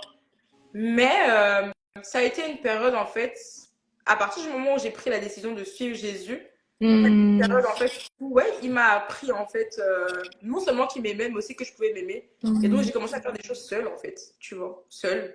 Ça m'a permis, en fait, de me dire, mais tiens, j'aime bien ma compagnie, tiens, je suis plutôt cool comme fille. Et voilà, je passe à des questions. Si vous avez des questions aussi, hein, parce que t'es pas. Waouh. Bah, en tout cas, déjà, Belinda, merci beaucoup pour ton témoignage. C'est hyper puissant. Et moi, une des premières questions que j'ai envie de poser, en fait, c'est simplement comment, en fait, tu comment en fait tu as fait cette longue traversée? Comment tu as vécu voilà ce détachement en fait de la dépendance affective?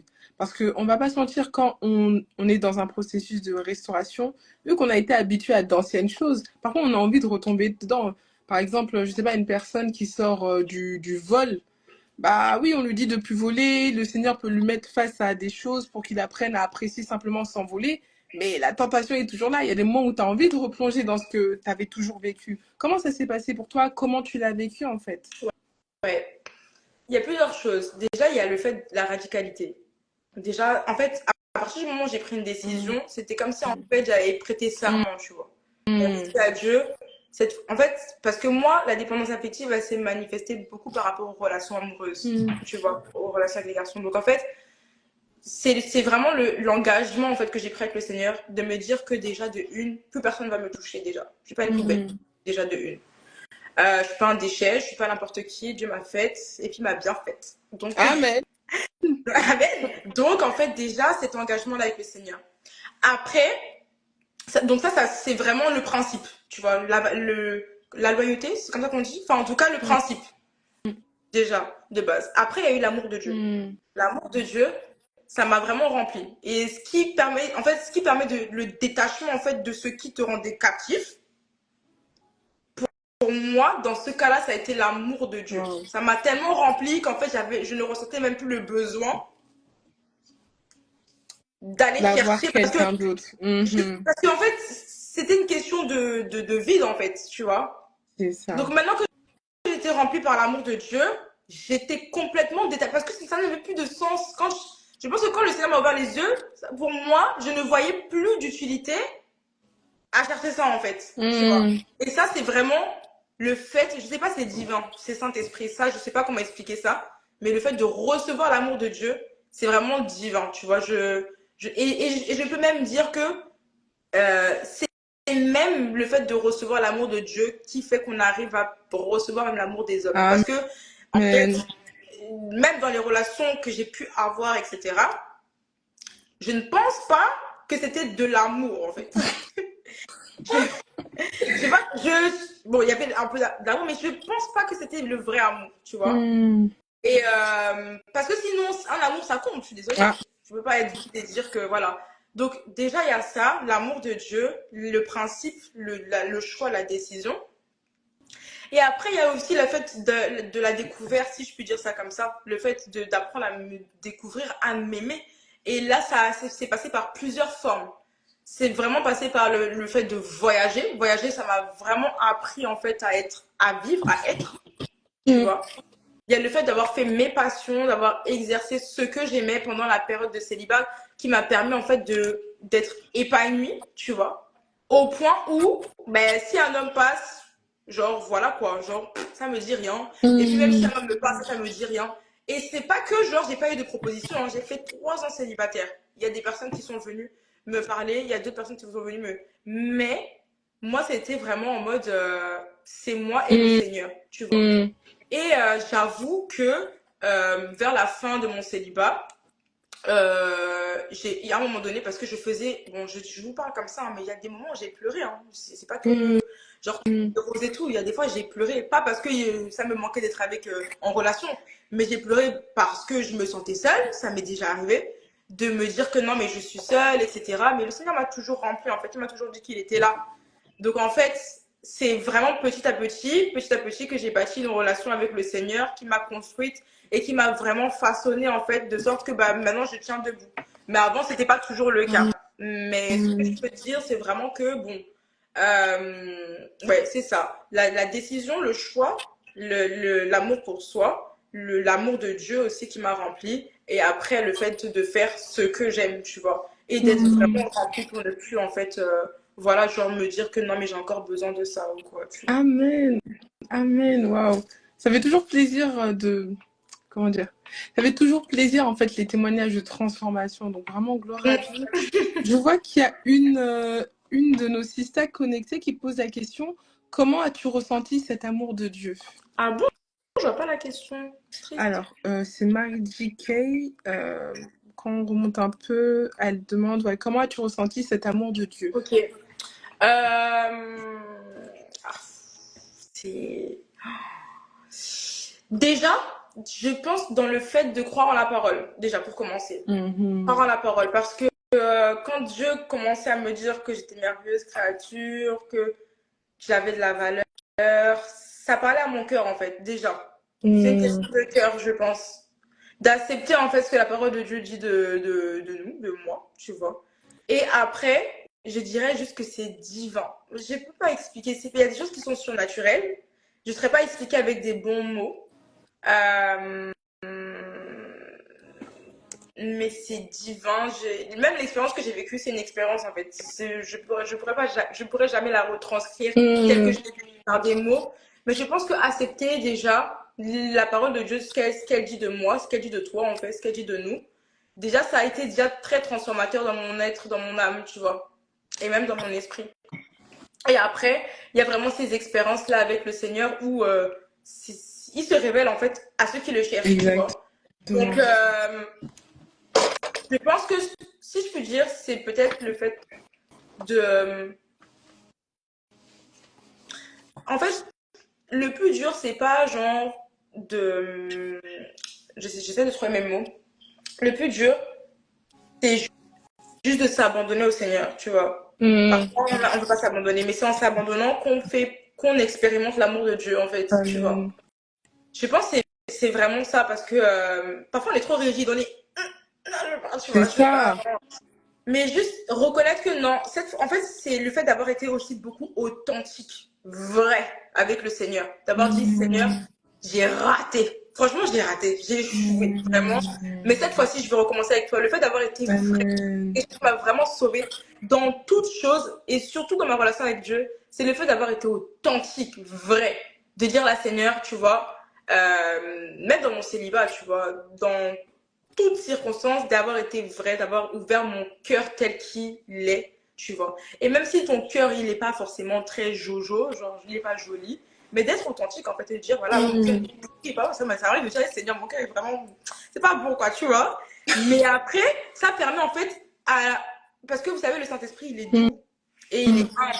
Donc, ça permet, en fait, face à ton imperfection, de te rendre compte de l'amour et de la perfection de Dieu. Donc ça, en fait, je sais pas, il pénètre, en fait. C'est le Saint-Esprit, je sais pas comment tu peux, je sais pas si tu peux épauler, expliquer ce que je veux dire, Non, si mais tu l'as déjà vécu. je comprends totalement. En fait, c'est vrai qu'il y a un moment, si tu laisses pas la place à Dieu, Dieu, c'est.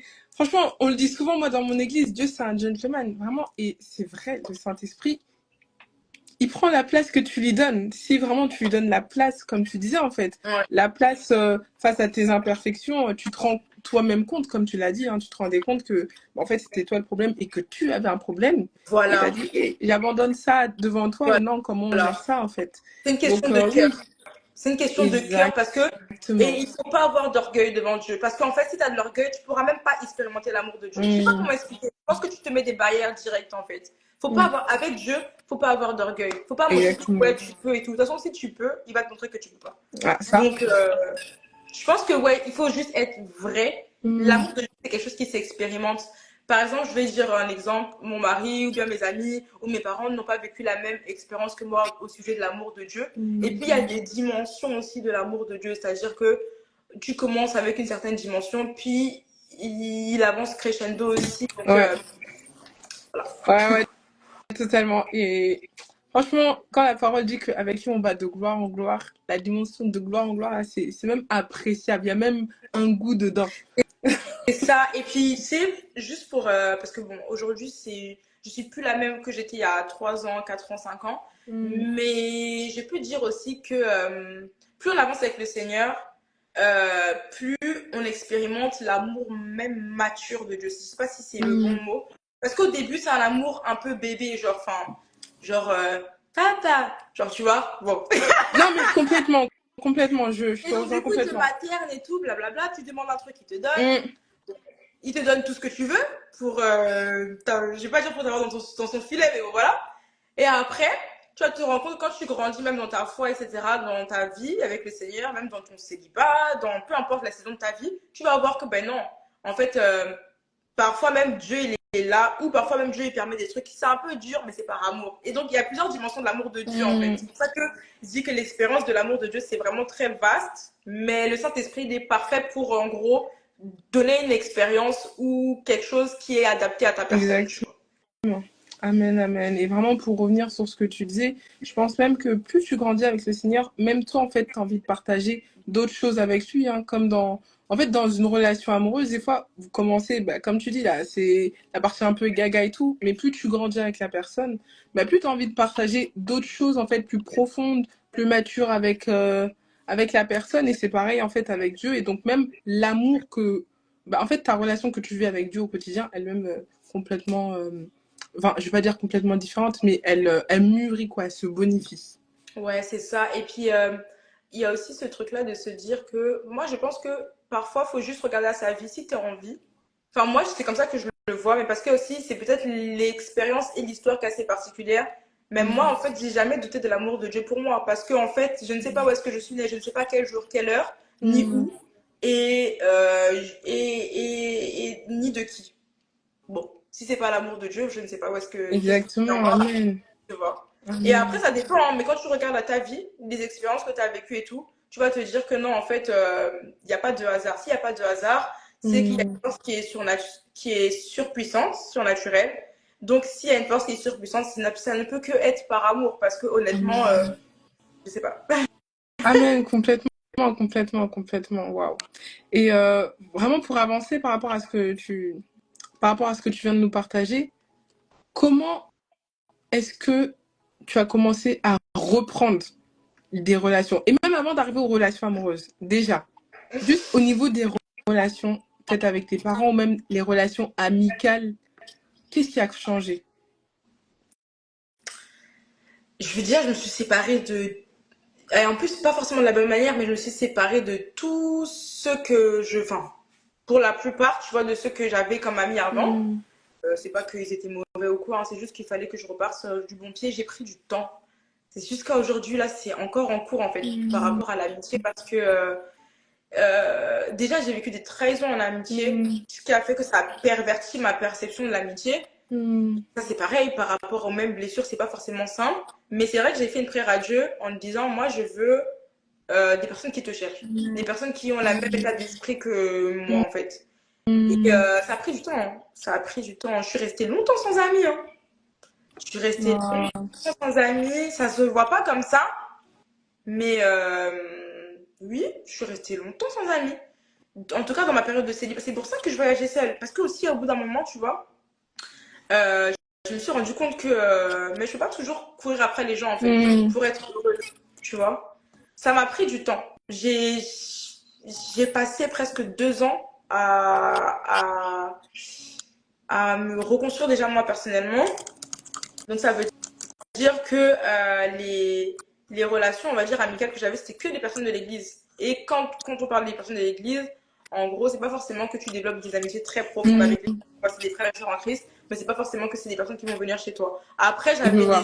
des cousines, enfin des personnes qui me connaissent depuis X temps et tout ça, qui étaient mes proches autour de moi. Mais c'est vrai que j'ai pas vraiment eu tout de suite de nouvelles amitiés. Et d'ailleurs, j'ai même essayé d'en avoir une, mais ça n'a pas fonctionné parce que j'étais pas Mm. prête. Mm. Waouh. C'est fou de dire pour l'amitié même. Ah oui. Il y a la dimension où il faut être prêt, en fait. Ah ouais, non, j'étais pas. En fait, j'étais carrément pas prête. Non. C'est dingue, hein, mais ouais. Et puis aujourd'hui, bon, je sais que c'est comme ça, c'est la vie, tu vois. Aujourd'hui, la personne, voilà. Je vais être toujours dans mon église, voilà, mais j'ai fait des erreurs aussi. C'est-à-dire que Mm. j'ai pas toujours eu le tact, j'ai pas toujours eu les bons comportements et tout. Mais Dieu connaît toutes choses. Après, aujourd'hui, là, il restaure et voilà. Après, en termes d'amitié, aujourd'hui, ça a toujours été la même chose, hein. Moi, j'ai jamais eu beaucoup d'amis. Mm. Mais je pense que c'est le cas de beaucoup de personnes qui ont des histoires assez particulières à vivre quand même. Je sais pas comment expliquer ça, mais il y a des gens qui sont faits pour pas avoir beaucoup d'amis. Ouais, je vois. Mm. Ok. Mais en tout cas, ouais, c'est intéressant à savoir que, voilà, au niveau de, bah, par exemple, quand on parle des dépendances affectives, souvent on regarde directement aux relations amoureuses et tout, mais c'est pas mal de voir aussi qu'il y a une restauration qui a besoin d'être faite, même au niveau de l'amitié, en fait. Et je trouve ça très noble et très transparent, enfin, très noble d'être aussi transparente pour que les gens le comprennent. Souvent, on regarde beaucoup relations amoureuses et on oublie qu'on a d'autres types de relations à côté, notamment les relations amicales, les relations familiales, etc. Et ben, ça reste des relations en fait. Donc, il y a aussi besoin de gérer et même d'être restauré pour vivre ces relations comme Dieu l'entend, tout Ah simplement. ouais, Et de reconnaître aussi ses torts comme tu l'as si bien fait et si bien dit. Je ah pense ouais. que voilà, c'est pas parce qu'on est restauré qu'il faut dire que ouais, maintenant moi tout ce que je fais c'est bien. Gna, gna, gna. Parfois on peut aussi faire Ouais. des erreurs. On pense des fois que les gens ne sont pas loyaux envers nous, mais parfois c'est nous-mêmes en fait qui avons des manquements tout simplement. Et c'est vraiment juste le temps, comme tu disais, d'être restauré, de travailler pour bah, être aussi ces cadeaux pour ces personnes-là dans le cadre de l'amitié. Exactement. Et Mm. puis je pense que dans le domaine de l'amitié comme de l'amour, l'amour c'est donner. Et je pense que même quand t'as jamais appris ce principe-là de donner en fait, le principe de, parce que dans la dépendance affective, tu prends, hein. Tu prends, tu Mm, mm, donnes mm, pas en fait. mm, Donc quand Dieu te rééduque, ça prend du temps. Et même, tu sais, moi, je le dis encore une fois, j'avais vraiment cette pensée que si tu es dans ma vie, tu peux pas me blesser. Si tu mm, m'aimes, tu peux pas me blesser. Donc, en fait, mm, déjà, pour se libérer de ça, tu vois, et il y a aussi la période de ma vie où, bah, franchement, je me disais, par peur de blesser ou par peur d'être blessée, bah, je reste seule, tu vois. Mais bon, après, Dieu a complètement brisé ces trucs-là. Il m'a fait comprendre qu'il fallait que la communion fraternelle et toutes ces choses-là, c'était très important. mm. J'étais plutôt du genre à pas aller à l'église. Enfin, j'étais plutôt du genre à, euh, par exemple, aller au cours de préparation au baptême, rentrer chez moi. Ou aller à l'église, rentrer chez moi. Genre, je me disais pas, non, je vais rester ça, mais c'est, Dieu a travaillé mon cœur. Vraiment, même pour me Wow. baptiser, genre, Dieu m'a appelé à me baptiser. Il m'a vraiment montré ça, baptise-toi. J'ai fait les cours de préparation au baptême. Ouais. Et en fait, je me disais, après les cours de préparation au baptême, je reste à la maison, je reste seule. Puis, non mais c'est vrai. Et en fait, c'est divin, genre, il m'a fait comprendre avec amour que c'est bien que je reste. Donc, de temps en temps, je restais à une réunion, deux réunions, Mhm. trois réunions. Et quand j'ai vu que les personnes me disaient ah, Belinda, t'es notre sœur maintenant, viens, et que je voyais qu'on m'a accueillie et tout, bah, genre, j'ai commencé à un peu m'ouvrir, tu vois. Mais ça n'a pas été si simple, tu vois. Moi, au début, c'était vraiment papa, genre, je te connais, tu t'es révélé à moi en secret, on vient, on reste en secret, tu vois. Waouh, waouh, waouh. Alors. Bah, quel chemin parcouru, franchement, Ah moi, oui, quel chemin c'est un parcouru. lourd pas. Franchement, quand on me regarde comme ça, parfois, je fais des petits rêves de 10 secondes, mais c'est un long Non, chemin. franchement, gloire à Dieu, non, mais vraiment que de chemin parcouru. Et là, c'est vrai, on a parlé de l'amitié, mais du coup, comment ça s'est passé ensuite au niveau des relations amoureuses? Bah, alors, au niveau des relations amoureuses, donc, moi, j'étais bien célibataire, vraiment. Et tu vois, quand Dieu te restaure, t'es bien dans la saison dans laquelle t'es.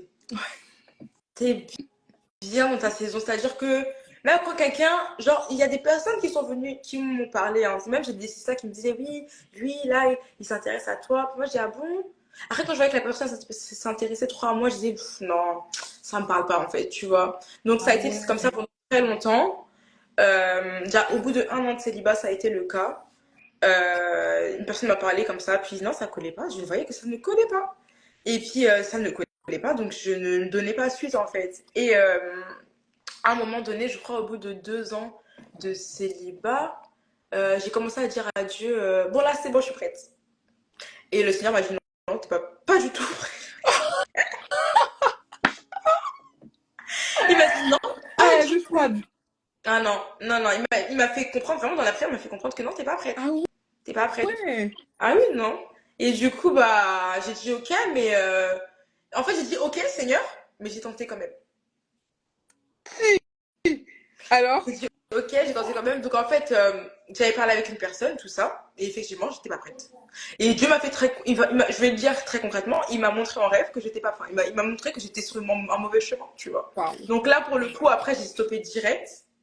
Et, et en fait, quand Dieu m'a dit que j'étais pas prête, il m'a pas juste laissé comme ça. Et Dieu est un Dieu d'amour. Il m'a dit vraiment, Matthieu 6,33, cherchez premièrement le royaume de Dieu et sa justice, et toutes ces choses vous seront données par-dessus tout. Donc moi, je me suis Amen. dit, ok, genre, je suis pas prête, j'ai vu que j'ai testé, j'ai vu que j'étais pas prête. Dans tous les cas, ça, c'était pas la personne pour moi. Hmm. Donc, ok, le Seigneur a commencé à me parler de ce qu'il voulait que je fasse. J'ai commencé à me mettre en action. Et j'ai commencé à me dire, ok, tu m'appelles à faire ça pour le moment, ok, je vais faire ça. Et c'est dans cette action-là que j'ai rencontré mon mari. Mais 3 mois plus tard. Waouh, waouh, waouh, waouh, waouh, waouh. En fait, c'est dans l'obéissance par rapport à ce qu'il m'a dit de faire. Parce que Amen. faut faire confiance à Dieu. Quand il te dit que non, il faut faire confiance aussi à Dieu. Tu Mhm. toi-même. Du coup, il m'a dit non. Puis j'étais comme, t'es sûre? Mais tu sais, nous là, franchement, les humains, on est très compliqués. J'ai quand même testé, ça n'a pas marché. Il m'a dit Matthieu 6,33. J'ai dit ok, je vais tout faire maintenant, c'est que pour toi, Seigneur. Donc j'ai fait que pour lui. Et finalement, j'ai rencontré mon mari en fait dans ce choix en fait, on va dire. Et Hmm. finalement, mon mari qui comment je peux dire ça à mon mari? Qui Comment expliquer ça? Bon, pour être plus explicite, Dieu m'a demandé de parler sur les RS, sur les réseaux sociaux, tu vois. Hmm. Et en parallèle, en fait, il m'a demandé de faire de la communication. Hmm. Et donc moi, j'étais en plein processus pour travailler. Donc comme je vous ai dit, j'ai plusieurs casquettes. Donc j'étais en plein processus pour marcher sur cette voie. Mais c'est pas communiquer, c'est pour communiquer, pour parler de Hmm. Christ. Et Mhm. donc, j'ai fait ce processus et après, du coup, j'ai rencontré mon mari qui est graphiste. Donc, en fait, dans mon parcours, dans mon chemin, voilà, et ben, je l'ai rencontré et du coup, bah, à Dieu on sert le Seigneur dans ce domaine-là. Amen. Gloire à Dieu. Waouh, belle histoire. Gloire à Dieu.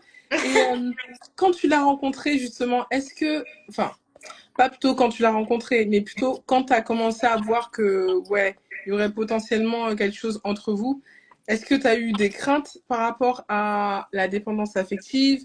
Comment ça s'est passé? Est-ce que tu es reparti vers le Seigneur ou t'as forcé? Ça s'est passé comment concrètement? Ah ouais, de ouf. En fait, déjà, quand j'ai rencontré mon mari, je savais pas que c'était mon mari. Je Ouais. sais pas, je me disais pas qu'en gros, j'allais marier avec lui, déjà. Mais, plus honnêtement, je pense que j'ai pas blagué avec lui. C'est-à-dire que moi, j'ai direct, je priais, même avant même qu'on se mette en fréquentation, j'ai prié déjà, Mm. en fait. Et je disais, lui, c'est qui? Tu vois, lui, c'est qui, lui, déjà? Wow. Et en fait, on a l'habitude que Dieu nous dise non. On a vraiment l'habitude que Dieu nous dise non. Moi, j'avais l'habitude que Dieu me dise non, pas ça, pas lui, pas non, non, pas maintenant et tout. Ouais. Et du coup, quand j'ai commencé à prier et tout, Dieu me disait oui. Oh. Comment ça? Bon, ça n'a pas, j'ai pas eu de, si j'ai eu des craintes quand même. Je me suis dit plutôt c'est qui lui parce que tu vas pas me blaguer déjà. Moi, j'ai un passé lourd. Déjà, Tu j'avais savais déjà présenté déjà quelqu'un d'où de tu mes venais. parents. Déjà, franchement, j'ai dit la vérité, mais ça a été vraiment sur du plus long terme, tu vois. Au début, je savais pas que ça allait être mon mari. Il est venu me parler, tout ça. Comme, en plus, on parlait du Seigneur. Genre, on parlait du Seigneur et on parlait du coup de la communication, ce qui nous a rapprochés en fait. Mm. Lui, il est graphiste. Moi, je suis social media manager. Donc, en fait, on parlait de ça à la base, tu vois, pour le Seigneur. Donc, pour le Seigneur et dans la vie en général, tu vois, je lui demandais des conseils, il me donnait des conseils et tout. Donc, c'était vraiment. Je me disais pas que c'était mon mari, tu vois. Mais quand j'ai vu qu'il a commencé à m'inviter, j'ai quand même prié, tu vois. Mais j'étais comme en mode, c'est un pote. Parce que moi, en gros, j'étais en mode, maintenant que le Seigneur m'a restauré, je suis capable d'avoir même des potes garçons. Oui, Waouh. La fille trop déterre. oui, alors que pas du tout. J'en ai jamais eu, j'en aurai jamais, je pense. Et du coup, bah, moi, je l'ai vu comme en tant que pote, tu vois. Mais je commençais à prier, tu vois. Et quand quand j'ai vu qu'en gros, il a commencé à me dire oui, donc, je crois que c'est au bout de combien du deuxième ou du troisième rendez-vous, il a commencé à me dire oui, c'est bon, du coup, on peut. J'ai dit, on peut quoi? J'ai pas Et compris là. Non. J'ai dit, mais excusez-moi, monsieur, on se connaît?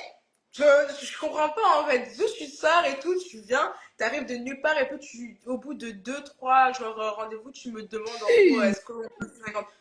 Ça vient d'où ça? J'ai commencé à prier et tout, prier. Et finalement, le Seigneur, c'est comme il a enlevé les écailles de mon cœur en fait. Parce que wow. comme le Seigneur il m'avait dit non, moi je me suis dit si tu m'as dit non, c'est que c'est pour un bout de temps encore. Je suis Mm. partie encore pour X temps, tu vois.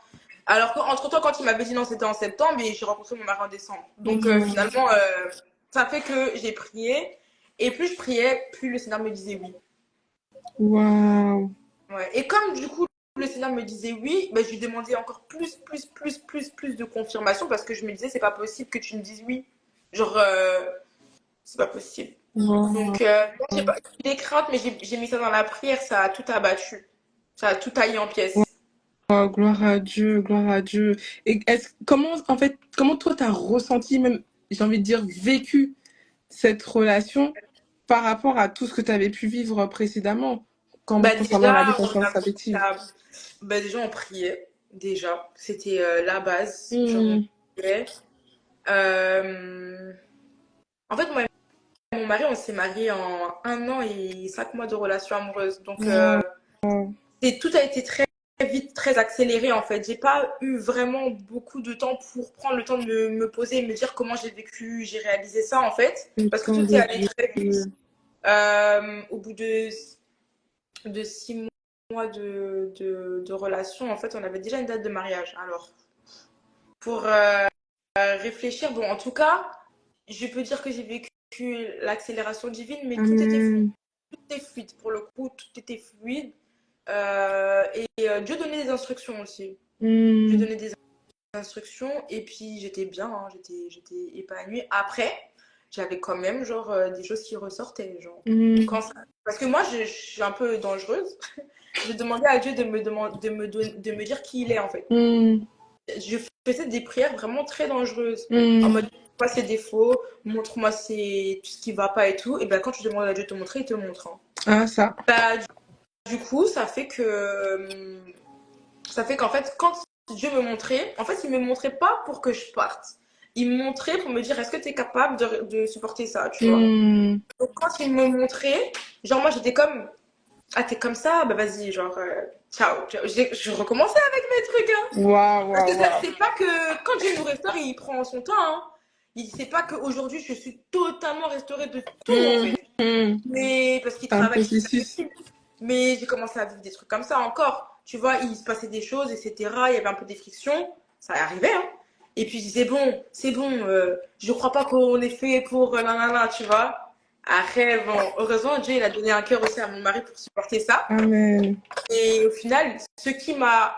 Par contre, ça, là, ce problème-là, ce qui m'a vraiment détaché de ça, parce que c'était la peur, en fait. Finalement, derrière se cachait une grande peur, c'était la peur. Mm. Et ça marche pas. Voilà. Encore une fois, tu vois.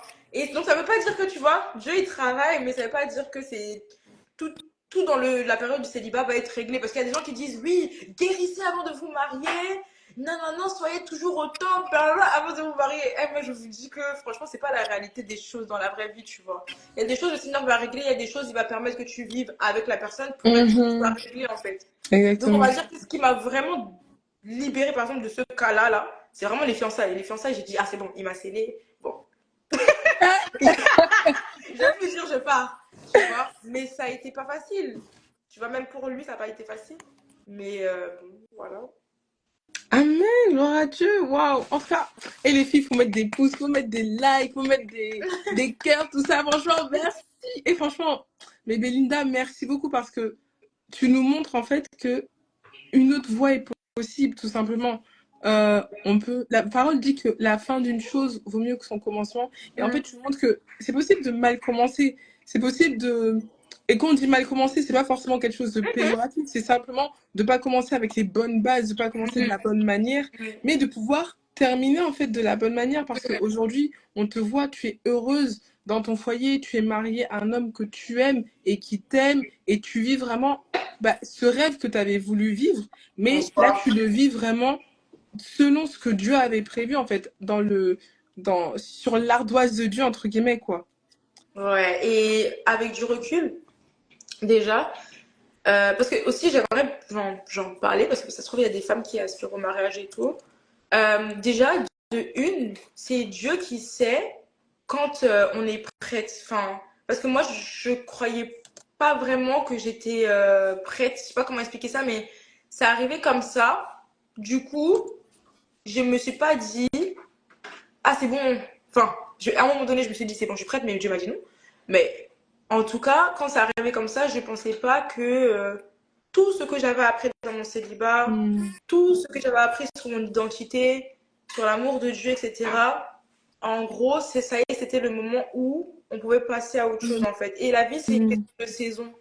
Et ce que je voulais dire, c'est que c'est Dieu qui sait les temps, les circonstances et les moments où on est prêt à affronter ce qu'on a affronté. Aujourd'hui, je me dis que comment je vis, parce que le mariage est une réalité, comment je vis le mariage, à l'époque, je sais pas, je n'aurais pas pu tenir un foyer, j'aurais pas pu, pas selon l'ordre divin en tout cas. Et donc vraiment, ce truc-là, je l'avais dit, je l'avais expliqué à Michaela, c'est vraiment que d'avoir fait en fait Dieu mon premier amour, ça m'a permis en fait même s'il y a des choses qu'on travaille tous les jours, hein, c'est pas forcément simple tout le temps, mais ça m'a permis en fait de faire confiance au plan de Dieu et de tolérer aussi les erreurs des autres et aussi de faire confiance, pas parce que je crois que je suis prête pour le mariage, mais parce que je sais que celui qui m'a amenée dans ce mariage va me faire voilà, avancer. Amen. Donc, Dieu sait les temps et les circonstances, il sait quand on est prêt, quand on n'est pas prêt. Il sait toutes choses en fait. Moi, enfin, j'ai pris 6 mois à me rendre compte que je suis dans ma saison du mariage là. Ça m'a pris du temps en fait. Mais parce que Dieu connaît toutes choses et je pense qu'il faut vraiment être attentif à lui et ne pas se presser, se précipiter, tu vois. Amen, ouais, vraiment prendre le temps, j'ai envie de dire, de la guérison, vraiment pour avoir au moins les bases qu'il faut pour Les pouvoir bases. entrer en fait dans C'est ça. pardon, cette Parce relation. qu'aujourd'hui, dans les réalités dans lesquelles je suis dans le mariage, si j'avais pas, par exemple, compris l'amour de Dieu et bâti mon identité, l'ennemi m'aurait foudroyé dès la première semaine du mariage. Waouh, waouh, Et je waouh. le dis vraiment comme ça parce qu'il y a des personnes qui pensent que le mariage c'est Instagram. On est sur Instagram, mais le mariage c'est pas Instagram. Le mariage c'est une vraie réalité qui est bien, qui est bénissante, mais qui est vraiment très, comment on dit ça?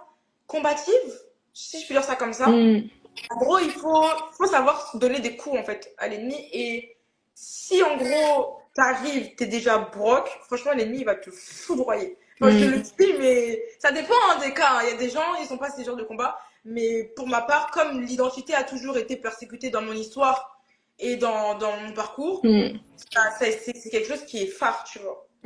Amen, waouh, gloire à Dieu. Waouh, bon, en tout cas, Belinda, mais merci beaucoup pour ton partage. Merci, merci. Ouais, franchement, cœur, cœur, cœur. Merci. Je pense en plus, en même temps, on a répondu aux questions des Hum, filles. Je sais pas hum. si les filles, vous aviez d'autres D'autres questions, questions? mais j'ai vu qu'on avait répondu pour la plupart et vraiment, je rends grâce à Dieu pour ça. Merci beaucoup pour ton intervention. Et Oui, vraiment, par contre, avant qu'on se quitte, je voulais simplement te demander, est-ce que c'est possible juste de prier 2 minutes pour toutes celles qui aspirent au mariage, mais qui sont encore dans des dépendances affectives, même qui sont même dans des relations où elles gentil. sont dans des dépendances affectives et peut-être elles s'en rendent pas compte, simplement d'élever la voix pour toutes ces femmes-là. Ouais, ok.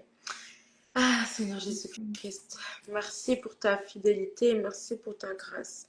Merci, Père éternel, mon Dieu, Seigneur, d'avoir conduit toutes choses. Je te prie, Seigneur Jésus-Christ, pour toutes ces femmes, éternel, mon Dieu, et même si des hommes passent par là, Père éternel, mon Dieu. Je prie, c'est toi qui connais, éternel, mon Dieu, le cœur de tout à chacun. C'est toi qui sondes les cœurs, Père éternel, mon Dieu. Alors je veux te remettre, Seigneur, le cœur de toute femme, éternel, mon Dieu, et homme, Seigneur le Christ, qui tomberont, éternel, mon Dieu, sur ce témoignage. Je prie, Seigneur le Christ, que ta main puissante, Seigneur le Christ, parle ce soir, éternel, mon Dieu, à ces âmes, Père. Je sais que tu es le Dieu qui restaure. Alors, Père, je prie que si une seule âme, éternel mon Dieu, ou plusieurs a besoin de restauration, Père, que tu œuvres comme tu as œuvré dans ma vie. Tu es le Dieu tout-puissant. Par ton esprit, éternel mon Dieu, tu transformes les vies. Tu restaures les cœurs brisés. Tu es celui qui pense les cœurs brisés et qui les restaure, Père éternel mon Dieu. Je sais, Père éternel mon Dieu, que rien n'était impossible et que d'ailleurs, aucune fosse n'est trop profonde, éternel mon Dieu, pour que ta main puissante, Seigneur de Christ, nous relève. Alors je prie, éternel mon Dieu, que ta main puissante, Seigneur de Christ, œuvre dans la vie de chacune et de chacun, Père. Je te loue, je te rends grâce de ce que tu vas faire des choses miraculeuses et que de ce que les témoignages sortiront, Père.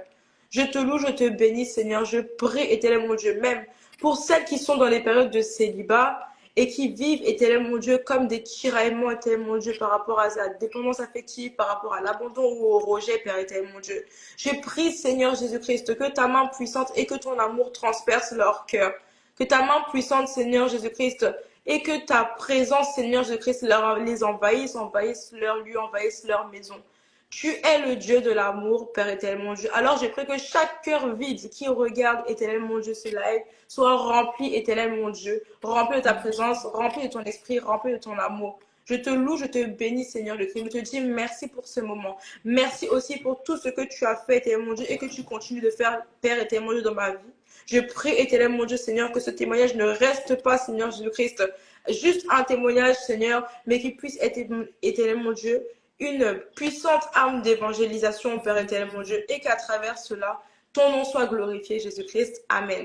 Amen, amen. Merci Belinda, merci à toutes. Franchement, merci, merci. Et Avec vraiment, plaisir. avant qu'on se quitte, j'ai simplement envie de dire, là, vous êtes sur la page de Esther Academy, qui est une école de préparation au mariage selon Dieu. Je pense que voilà, tu as suivi le témoignage de Belinda. Tu t'es dit non, vraiment, moi, je veux un mariage pareil, vraiment, cette dimension-là.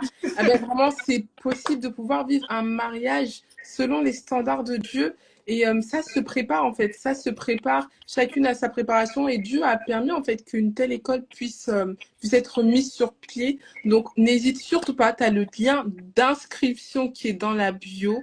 Et il est possible d'avoir même un appel avec la fondatrice de l'école, Michaela Boucharla, si tu le souhaites. Mais vraiment, ne passe pas à côté de cette grâce parce que Dieu a également prévu pour toi aussi un mariage glorieux. Amen. Amen. Amen. Yes.